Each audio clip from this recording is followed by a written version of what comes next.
There we go. Hey, welcome to today's conversation. We are so excited you have decided to join us this morning. I am Sarita Edwards. I am the CEO and president at the E.WE Foundation. To those who may not know who we are a 501c3 healthcare advocacy organization, and we facilitate resources for families living with Edwards syndrome, commonly known as trisomy 18. So give me just a really quick second. I'm going to share my screen just so we can go over some super quick housekeeping tips.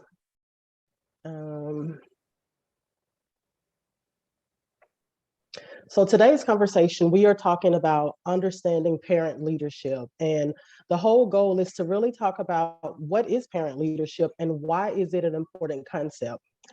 Um, February is National Parent Leadership Month, and this month is dedicated to recognizing the important role of parents and caregivers in their homes and in their communities. And so today's conversation is to explore why this concept is important to gaining valuable insight into healthcare and community programs that benefit children and their families. This meeting is being recorded. The replay will be available on our YouTube channel and on our website. You can actually access our YouTube channel from our website, so you don't have to go hunting for it. If you registered for today's CEU, this meeting has been approved for one CEU. After today's live version, the certificate will be mailed to you if you have joined us for the duration of today's talk. If you are watching the replay, no worries, just let us know. And we will send you the post-event assessment. And after successful completion of that, you will also be able to receive a certificate of completion. So like I've said, the E.WE Foundation, we are a 501c3 healthcare advocacy organization, and today's conversation is sponsored by our LEAP program. LEAP is a resource program that promotes health literacy, community education, and patient advocacy. And it really focuses on improving health and social service access for individuals, families, and the entire community. As I've stated, we are a continuing education provider. So the objective of today is to really look at the parent leader concepts, the framework design of parent leadership, community programs and engagement, and then the long-term success. So we want to talk about what is parent leadership and how does a person become a parent leader. But we also want to look at why is it important to have these lived experiences in the beginning phases of developing frameworks that's going to benefit communities and healthcare systems. Why is it critical to what we do in our day-to-day jobs? And then how can we, as parent leaders, maximize this title and this responsibility to create better health and community engagement outcomes for ourselves and our families? So to join me in this conversation today, we are joined by Molly and Ebony, both professionals in their own right. We're going to let them introduce themselves as we explore their backgrounds, and they can share whatever they want to share. But to join in the conversation are these two great folks, and we are so excited to have them and grateful that they were able to squeeze us in for this conversation. So I'm going to turn it over to Molly first and let her introduce herself. I'm going to stop sharing my screen and then we'll hear from Ebony. So Molly, it is all yours. Thank you, Sarita. And I want to say thank you for having me on today. This is a conversation that's near and dear to my heart. I love family leadership. I love that integration within systems. And you know, honestly, it's something I never knew existed until I had my kids. I always say that nobody grew up and said, "Hey, I want to be a family leader in this way." But I started my journey quite a few years ago now. My kids are turning into young adults, but I have 3 kids, and my oldest and my youngest were born with profound hearing loss, so they are both deaf. And again, so that sort of brought me into this world. I've like so many family leaders, it really started as sort of somebody said, hey, do you want to be on a committee? Like, or do you want to join here? Or I was at a meeting and stuff like that. And I'm like, sure, I don't know what perspective I can have, but yeah, I'd love to join and kind of find out and learn more and stuff like that. And so over the years, I've said yes more and more. And that's led me to my current position. I am the senior program manager at Expecting Health. And there I currently manage a federally funded HRSA program called the National Genetics Education and Family Support Program. So it really, we call it the Family Center because that's a huge mouthful to say, but the Family Center is really geared at helping to support family leaders, provide family leaders, all within that genetics healthcare system. And if you're aware of it, you might know little pieces of it, but it's really this really big system of care that's built around families and trying to ensure that from the moment they have a diagnosis through treatment or whatever that looks like, that it goes as smoothly as it can. And we believe that that happens when we embed those family voices at different points within that system. So yeah, so that's a little bit about me and what I do, but I'm looking forward to continuing this conversation. Awesome. Thank you so much, Molly. Ebony, please introduce yourself. Yes, I echo Molly, the thankfulness I have for being included in this conversation. I've never heard the actual term parent leadership before. However, it's something that I believe in and have advocated on behalf of throughout my career. I'm a licensed master social worker. I have been for over 15 years. I've worked in a ton of different areas. I've done some frontline work, doing some wraparound services. I've worked in foster care for several years. In first capacity of working with kiddos who are first time entering into foster care. And then I moved to a true passion of mine is older youth in foster care. And I worked in that arena for a long time in advocacy work and advocating on their behalf before they age out of the system. A lot of that gave me opportunity to understand the role of biological parents and I see the connection for how important it is to advocate for parent leadership in that area. It's a little taboo, in all honesty.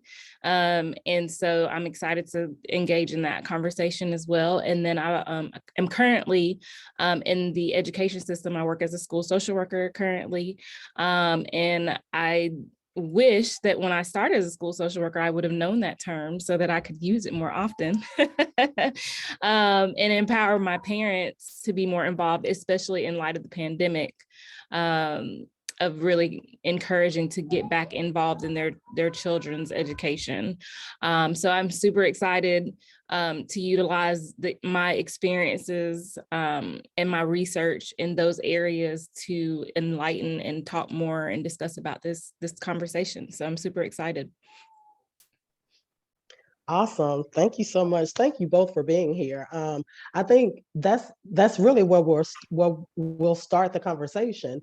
I think it's like Molly, with the concept of parent leadership. It started for her. Somebody asked, and then it kind of evolved into this title of parent leadership. And then Ebony, you've been dealing with the concept of parent leadership, yet had never heard the term. And I thought that, to me, that resonated as an opportunity to raise awareness, because we're using this term across so many platforms, and yet so many other platforms have never heard of it before. So what do you think parent leadership is? And how does a parent become a leader? And either one of you can start that. Sure, I can jump in. I've thought about this. So, like you said, Sarita, there's so many terms that even get thrown around like parent leadership, family leadership. So I'm just gonna like preface that when I say those terms, I don't necessarily mean like biological mother, biological father, that it really is broader than that. It could be whoever's caregiving for that family. It can be extended family. It can be a sibling. It really is more than just that. Like I said, we tend to smush it into parent leadership or family leadership, but I just wanted to kind of say that in case there's anybody listening out there, that it really is broader than that, than just what maybe some people, if they've never heard that term, might think just mom or just dad, right? So, but honestly, I think there's a whole spectrum, and I think that's why it's so hard to define.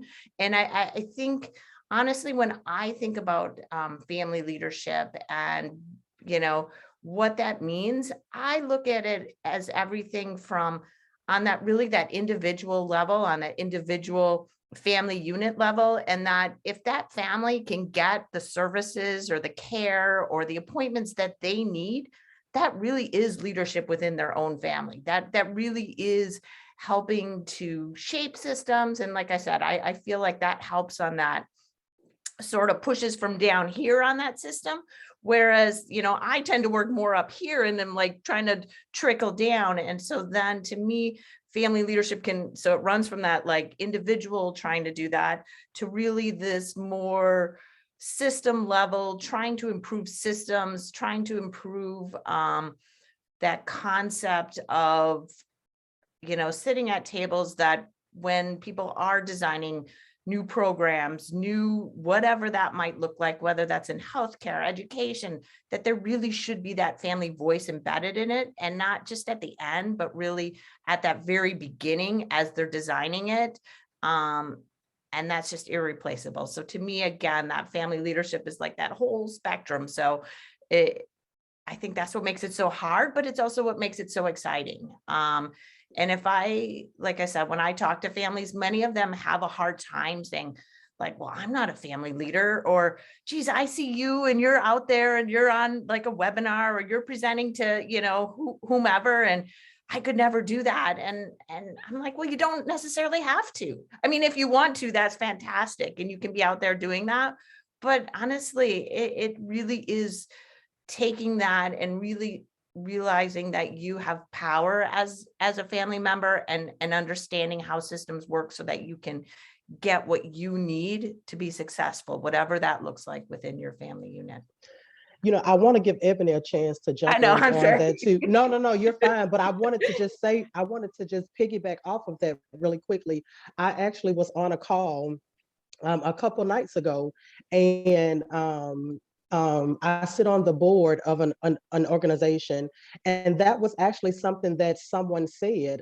She said that when calling herself a parent leader, when someone else calls her a parent leader, it feels almost weird. She says that for her, it felt almost like it was saying she was an expert, and she didn't feel comfortable with calling herself leader, whether it was a parent leader, a thought leader, or a health leader. She just had reservations about the title. So I just wanted to chime in with that because you hit on that.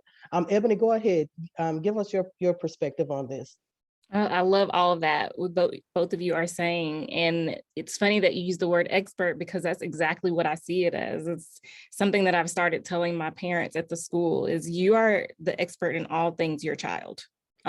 You've been around them more than we have. We've only had them for barely a year at this point.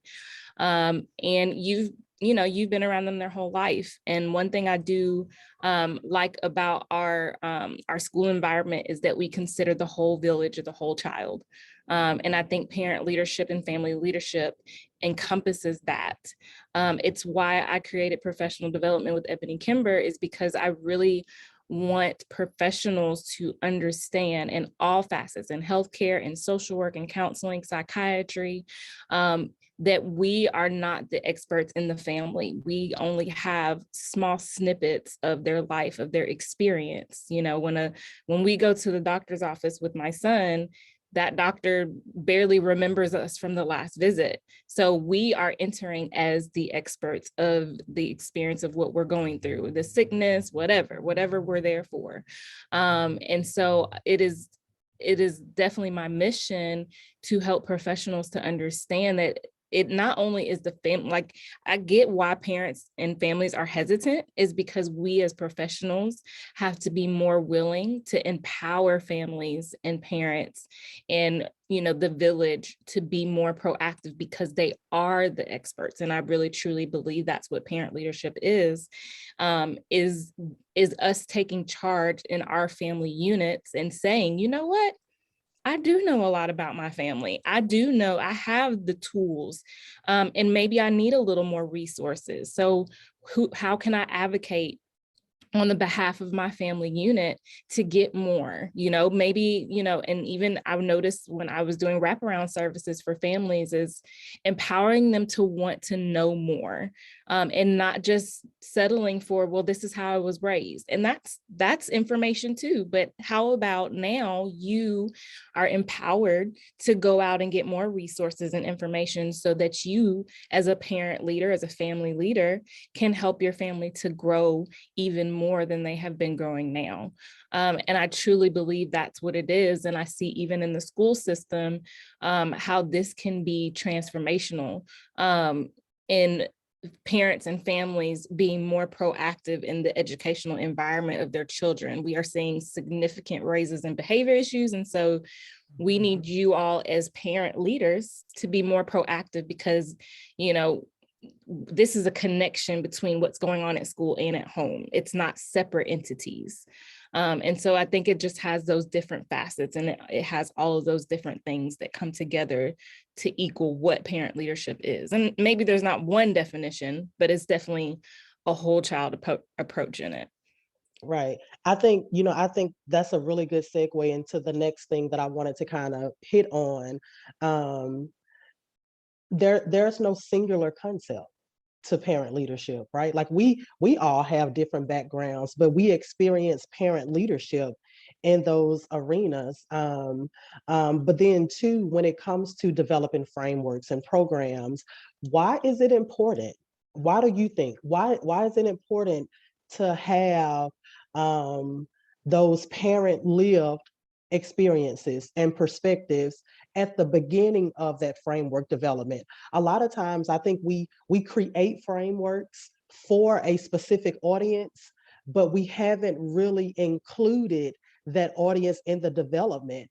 So once we start executing and implementing, it looked like it's failed or it's not reaching that specific targeted group of people, but we haven't really included them in the conversation to know how to reach them. So why do you think it's important to have the parent perspective when it comes to developing frameworks, whether healthcare or community education? And either one of y'all can start that conversation.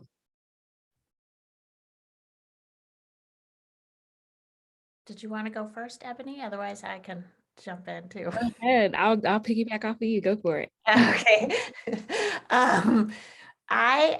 So there is nothing that replaces the lived experience, right? Like there just isn't there. And it's not just one person's lived experience, but really it is, to get the best of it is sort of to not just representation of different lived experiences, but again, it's sort of, I even talk about lived experience within one family. So I mentioned I have 3 kids, right? And my oldest and my youngest were deaf. And so my family experience with raising a deaf child was very different from having one and my oldest and my only, to having my youngest, who was my third and had two brothers, and what that family dynamic and what her lived experience. And again, that's all within the same family unit, right? Like essentially everything was the same, but it had changed obviously with the different kids. But there's so many things that happen, I think, when we build systems or we build programs and we don't ask those individuals that are receiving those services, even if that's the services they're looking for. Sometimes people are trying to solve a problem and because they don't have that lived experience, or they really can't understand it from that breadth of what that looks like, they think they're solving a problem, kind of like you said, Sarita, but then it really, it's not the, um, what's at the heart of it, I guess. So maybe they think it's X, but really it's Y. And so if they would have had, again, conversations, and it's not just focus groups and then go design a program, but it's really sort of that problem solving. And I think when you bring stakeholders together like that, you have buy-in from all of those different pieces. And so I've said this, I've said I would never want a healthcare system designed just by patients, without physicians, without insurance, without all of those pieces, right? Like that's not a good system. And when you say that, people will be like, oh yeah, I wouldn't want that. But that's why you need that patient voice in there, because you're missing that. Or I wouldn't want schools just devised by students, because you're not going to get the best outcomes. It's like you need all of those voices to kind of come together to collectively solve that, realize that we all have knowledge, and it's different, but that's where we can have those discussions and start to look at solving those, what we're trying to solve. Absolutely, absolutely. And I believe in the making of policies and the making of developing new programs or creating programs for families. I think about even my own experience with my 2-year-old. He's, him needing some speech therapy services. And I think about all the time, the way that the services are crafted is like, I think about, like, I know how difficult it is for us as a family to get him there, and to pay for it and to make sure that we are on time and, making sure we're following through the things. And I think about, families who are in poverty, or families who don't have a car, or families who don't have the finances. And I think about, have we had discussions with these families, because they have children who need these services as well?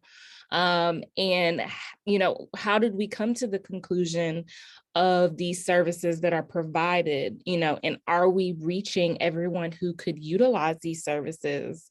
And I know that the answer is probably no, because, the program in itself has created barriers for families, because it hasn't considered all forms of families, in a diverse way.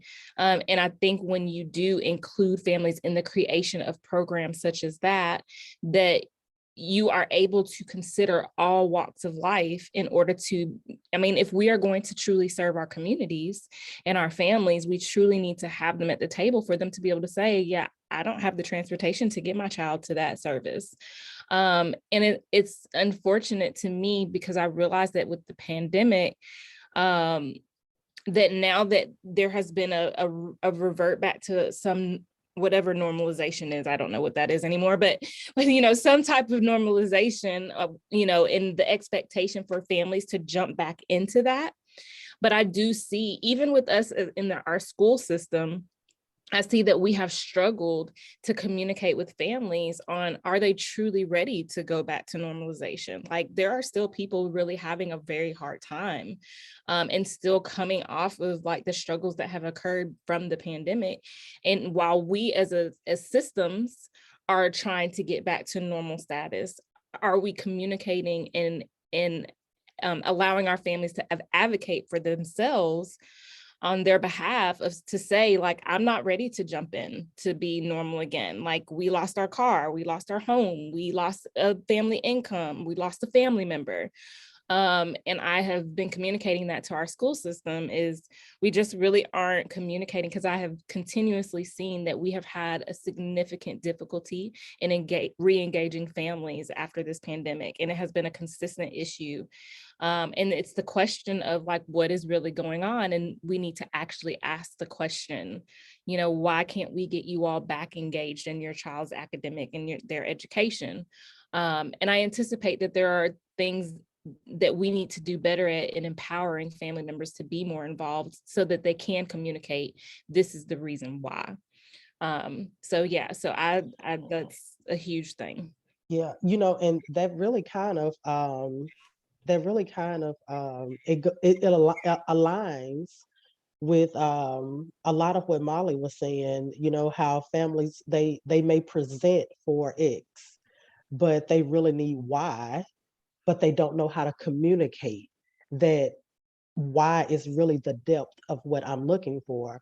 And so I think when it comes to if we are the resource, if we are the solution to a family's problem, how do we meet them where they are to help them identify or better identify the services that they need? And so I think that's why conversations like this are so important, because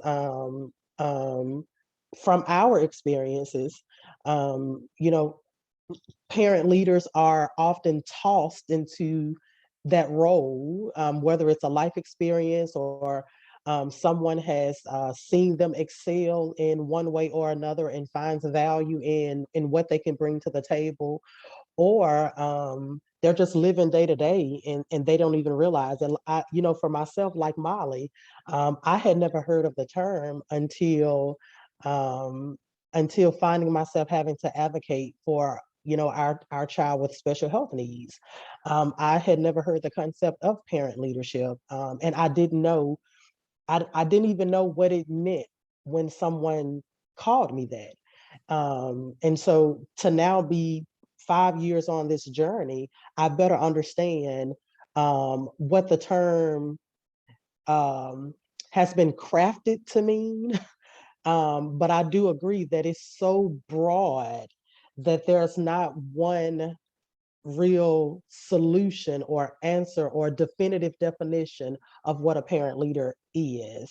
Another thing that I wanted to kind of touch on is, Ebony, you spoke about really equity and access, right? Like even in identifying what a family needs, are those services accessible? And I think those are things that we have to consider when we're trying to create solutions for families who may be looking for resources. So that's going to take me to this: how can parent leaders maximize this concept of parent leadership? Like, what I'm a parent leader, what can I do to maximize this title? Like this has been gifted to me. You've explained what it means, and how I can use it. Now, how can I maximize it to help my family, but then how to spill over into the community? What do you guys think about that? I can start. I think the best thing to do is to ask the questions and do the research of, what is this thing? I mean, Google is free and you can do a whole lot of Google searching and finding out, and it's a starting point, and then once you have like a broader understanding, then you take it to have a better understanding for what works for your family, because we've already talked about, right, that it could be a wide range. So, as a family, you do have to identify what your needs are. You may not have a need for healthcare, or you may not have a need for in the school. Your child may be doing well in school. And so I think that there is value in, the family unit being strengthened again, of having conversations with family and sitting down and like, what's going on with us? Like, what do we need? Do we need counseling? Do we need to play outside more? Do we need to go on walks together? Do we need to have family game nights? And then once as a family you identify, because it really is a family thing, it's not just a parent.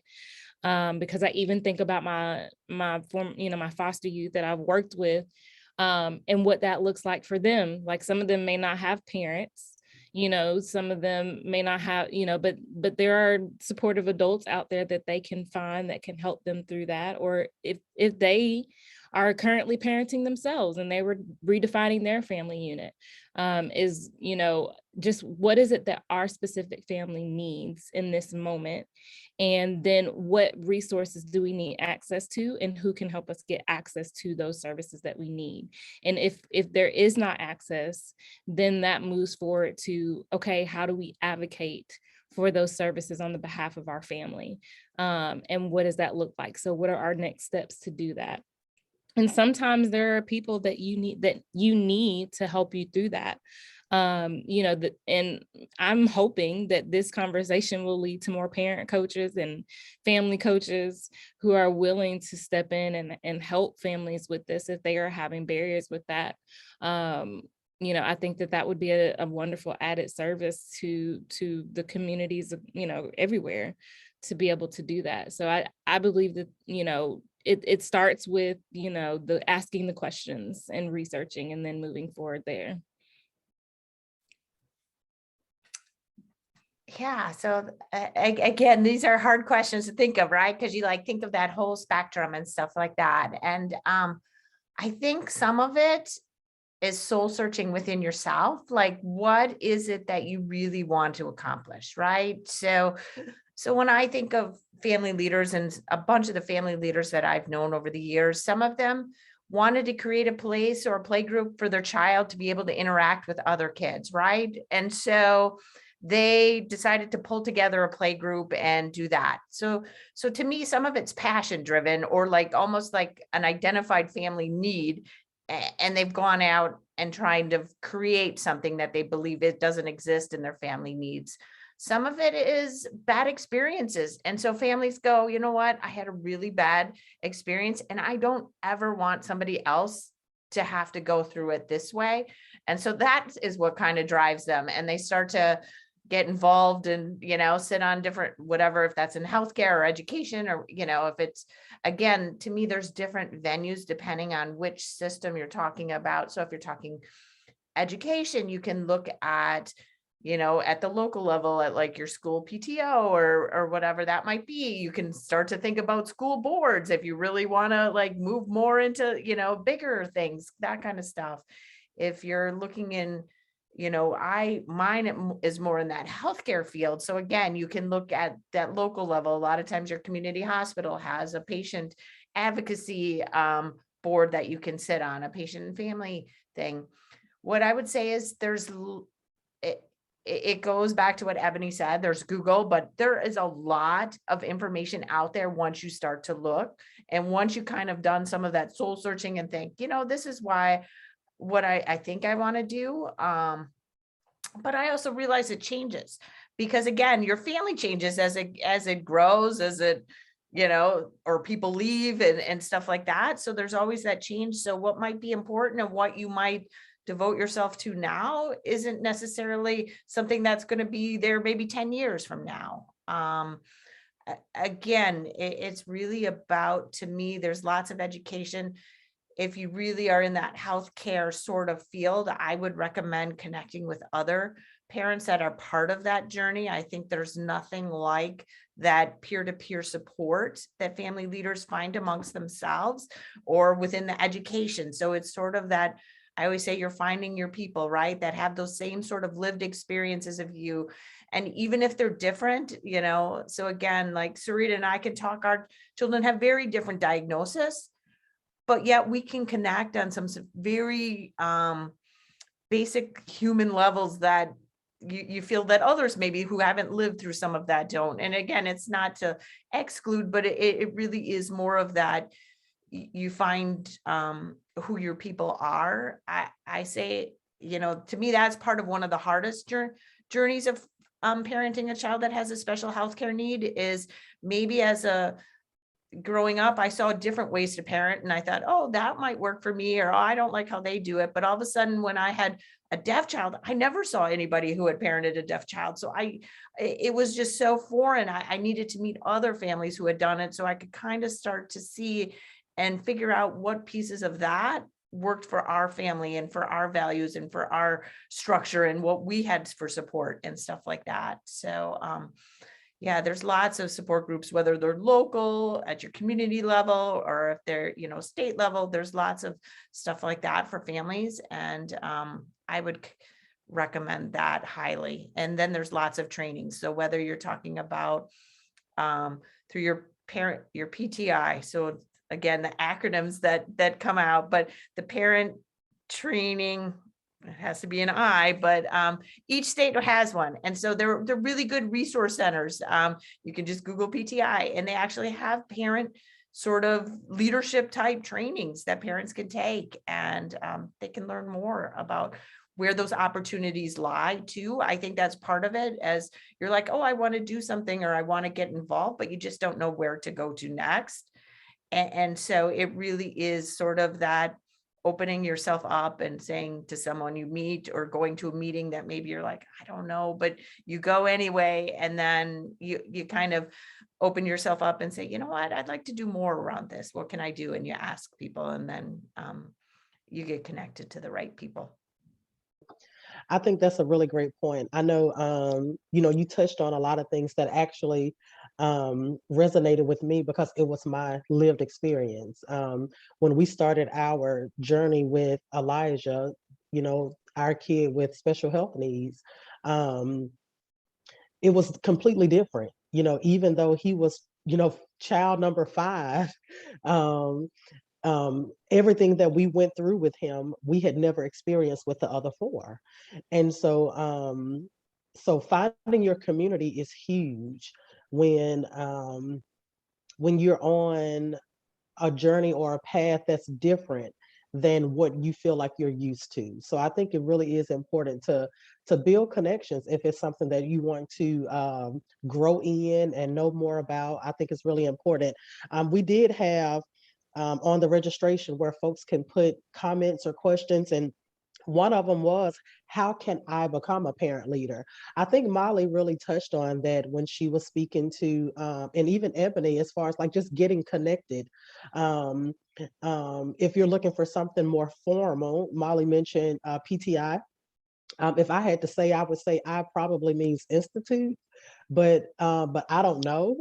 But like she said, Google search PTI. We're not endorsing that or anything, but those are just references or resources that may be available.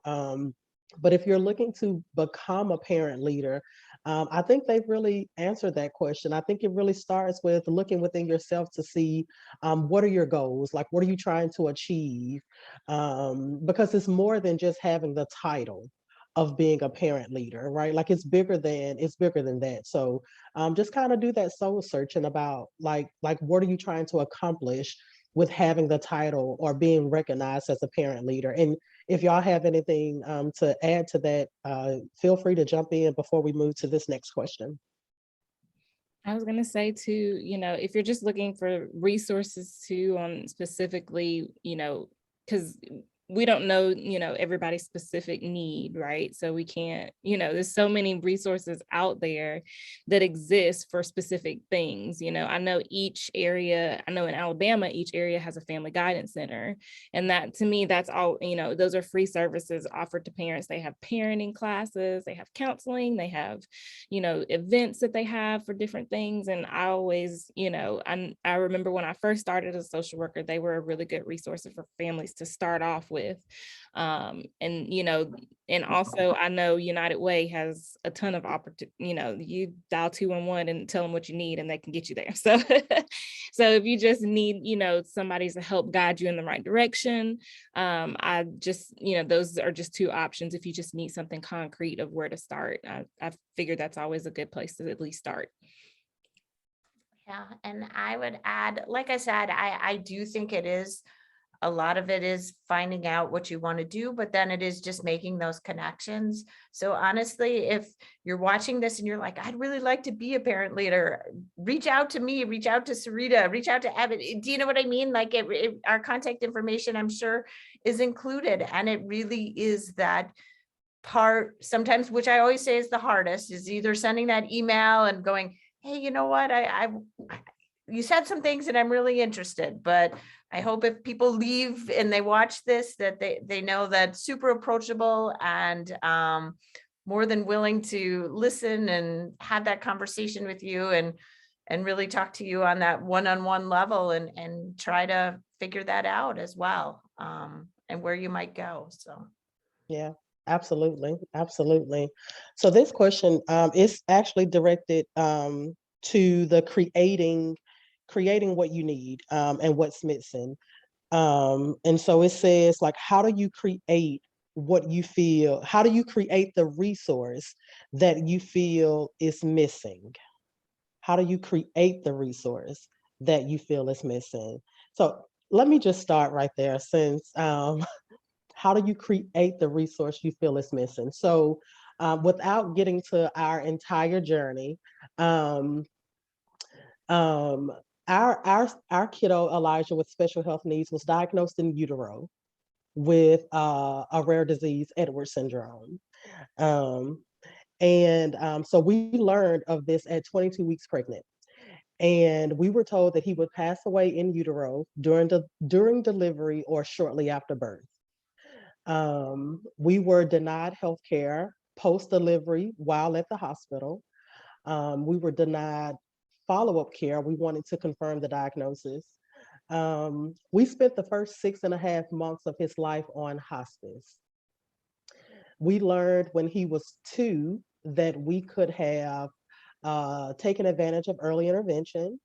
And so, of course, we were looking to start, since we learned about it, but starting it at 2, we learned that you age out at 3. So he did experience a year. We did have a year of it, but we could have had it at birth. So to answer, how do you create what's missing? We started a foundation, the foundation that's actually hosting this webinar. We started the foundation honestly because there was a gap in care and coordination because of a diagnosis. And so that's not to say that it's going to be easy to create what you think is missing. But for us, it was really identifying, we, we had to identify the gaps, why they were present, and then how can we prevent that from happening? Is that something we can prevent? Is it something that's easily doable? So I hope that helps a little bit. How do you create the resource that you think is missing? I think it starts with identifying what you think that resource is. And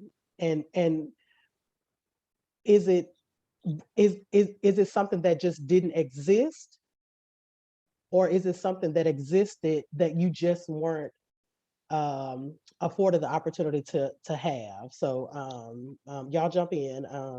That's just my 2 cents, because I feel like I fit into that mold. I feel like we started something because we felt like there was a gap in services. Okay, so I'm gonna jump in. I'm thinking about this. I don't feel so.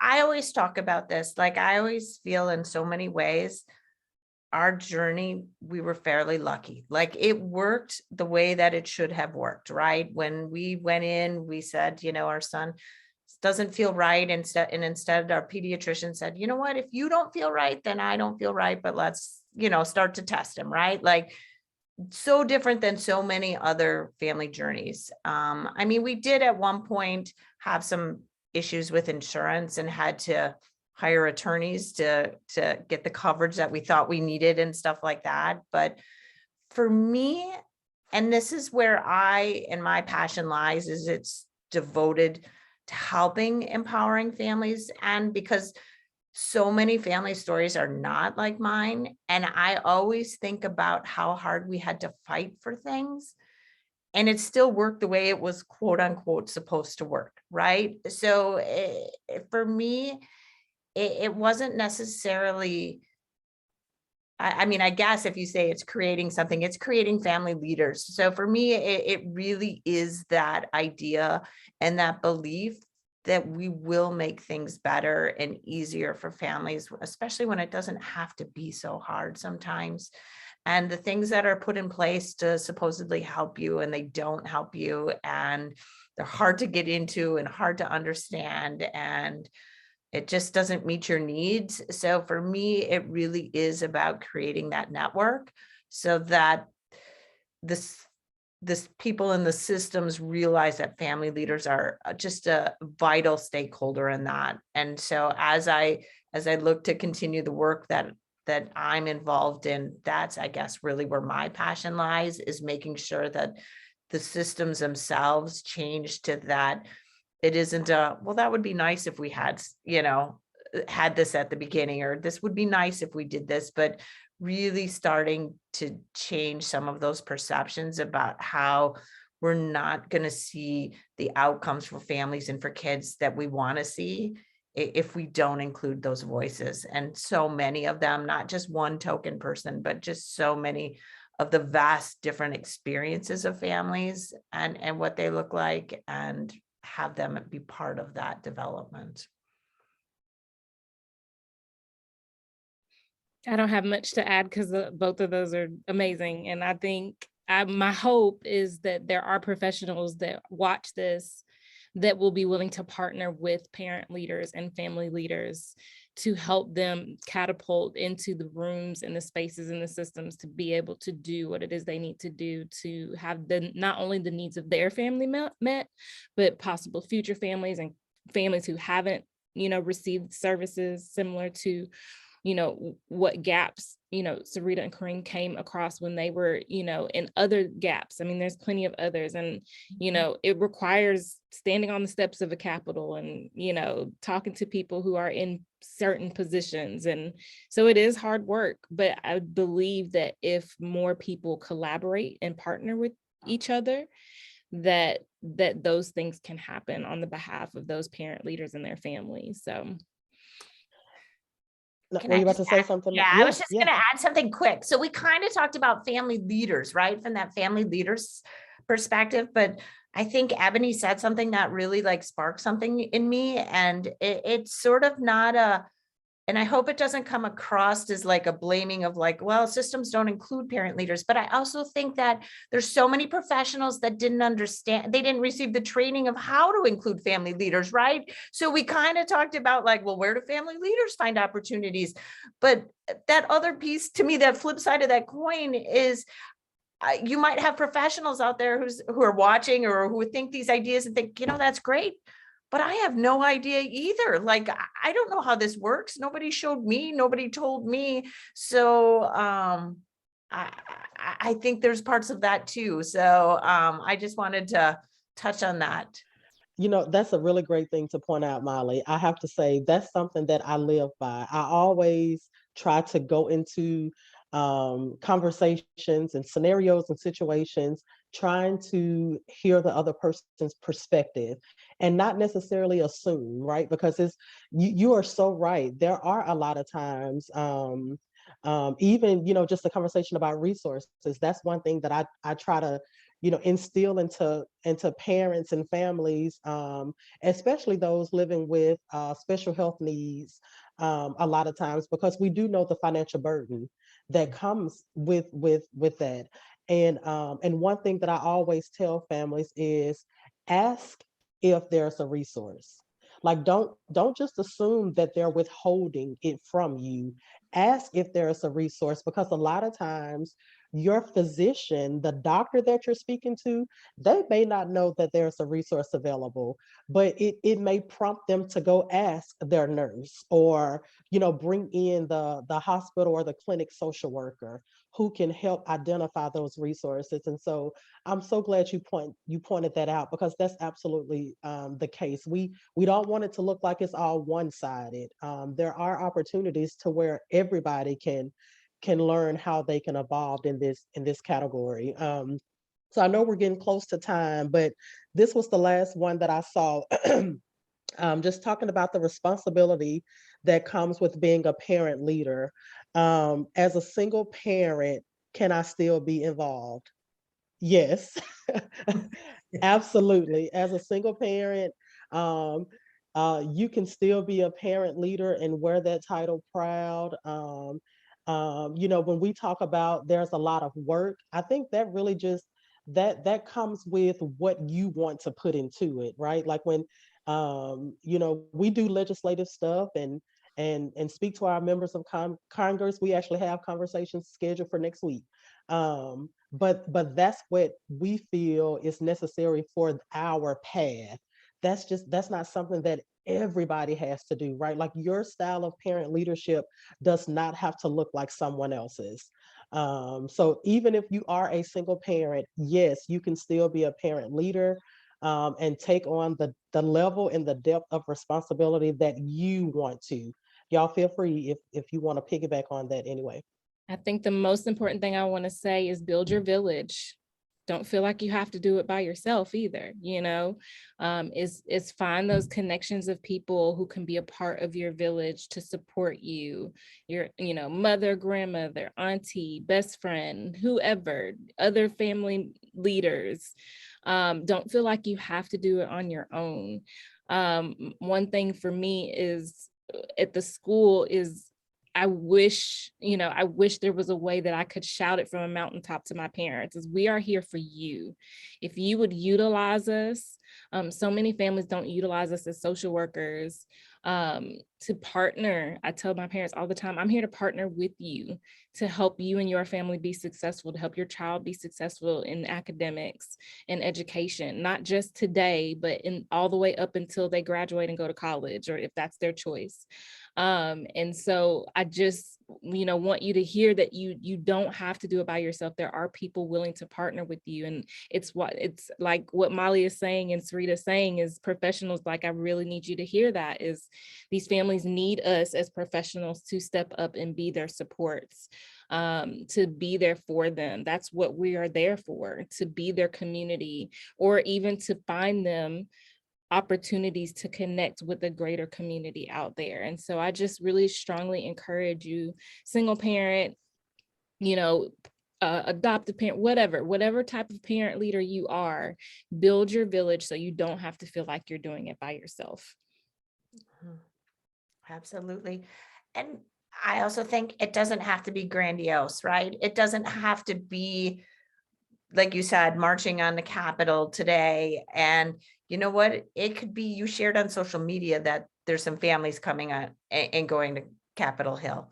It can be small like that. And sometimes it seems it doesn't happen overnight. So maybe it's not today, but maybe it's next week, or maybe it's next year, or so maybe it's just watching a webinar like this. To me, that helps to build your own parent leadership within yourself as you start to think about what that might look for yourself. And again, it doesn't have to be super large. And I think that's where sometimes it trips people up, but it really is this idea of seeing yourself as a leader for your child, a leader for your family, like within that role, and becoming comfortable with that. And like I said, it can be anything you really want it to be. And that's, again, where I think it becomes so hard, because it feels like the possibilities are endless. But once you embrace that, the possibilities, it makes it so freeing too,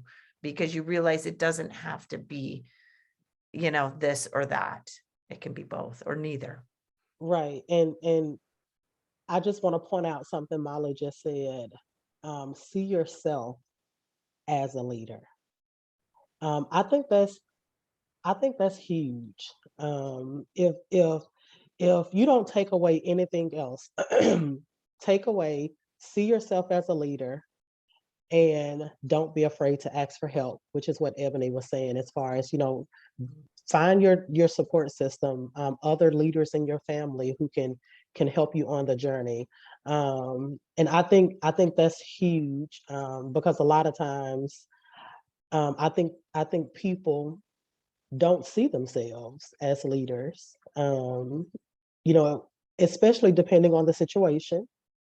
A lot of times it's easy to feel like you failed or you've dropped the ball, but you haven't.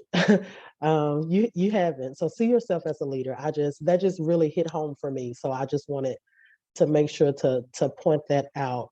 I do want to say, thank you to Molly and Ebony. We've got about 6 minutes. I will put their information. So you are more than welcome to reach out to them independently aside from this webinar. They are listed on our websites. Their bios are on our events page attached to the flyer that came with this webinar. So you can go read their bios there. And Molly is with the Family Center. Ebony, she is a school social worker, but she also does professional development. So we'll just make sure all that information is available to you. I also too want to just kind of shout out the Alabama Parent Advisory Council. I am happy to say that I serve as a parent leader for District 5, Congressional District 5. So I was super excited to be appointed to that position. I think it was June or July of last year. So it's been really great working with them. That's one of many hats that I wear, like so many of you. So I do want to share my screen real quick to just kind of close us out with some things. Let's see, I think I want to do this one. And let me get back in present mode. So Monday is Rare Disease Day, and the disease affiliation that we work with, Edward syndrome, commonly known as trisomy 18, is one of 7,000 rare diseases. So we had the opportunity for Rare Disease Day to sit down with Sarah Tompkins, who is a patient advocate and the current Miss Wheelchair Washington USA 2022. So she is featured on our podcast, the Being Rare podcast. So you can listen to that on Monday. I also wanted to just let you guys know that March is Trisomy Awareness Month. So we're going to be having a couple of conversations about trisomy 18 and just raising awareness about trisomies. And that's going to be the month of March. So stay on the lookout for those. And then thank you so much for taking the time to be with us today. You can follow us on social media. You can find myself, Molly, and Ebony on social media, LinkedIn, just wherever you do your social media stuff.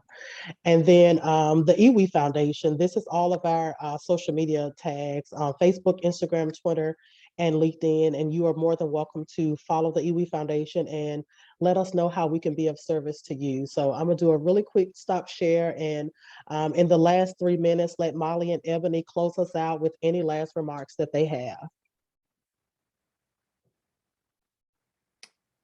I don't know. It's so hard. It was such a great webinar. It was such a great discussion. I think we just scratched the surface of what family leadership looks like and what that might mean to people. And again, I hope that whether you watch this as a parent, whether you watch this as some other stakeholder or professional wondering how to do that, we've inspired you to take small steps to start to think about how you might incorporate that into either your work or your daily life, and know that there is resources out there, that there is help to do that. You just have to do that hard thing of asking for it, but once you do, I think you'll find your life is so much richer for connecting with others and stuff. So thank you, Sarita, for having me today. Yeah, I agree. I'm just super excited for really to be a part of the conversation and to now know how to label it when I am pushing for it now. And I'm excited to encourage professionals to be advocates of this for, those that they serve and those that they are working with. And I hope that this will shift our conversations and the services that we are providing to our families as needs arise. And I hope that families are empowered by professionals as a result of that. So thank you, Sarita, for inviting me. It's been a pleasure to be a part of it. Awesome, thank you. And just lastly, I wanted to say real quick, if you look at our social media platform, we actually shared another video that the Family Center did back in July of 2021, and it was about family leadership and just that language. We shared it just last week, so it should be super close in our timeline, go take a look at it. That may be something that can give you just some more information. You can also find it on their YouTube channel. So we are going to say thank you so much for being here with us. And we will talk to you guys in the next conversation. Thank you so much for being here. Thank you.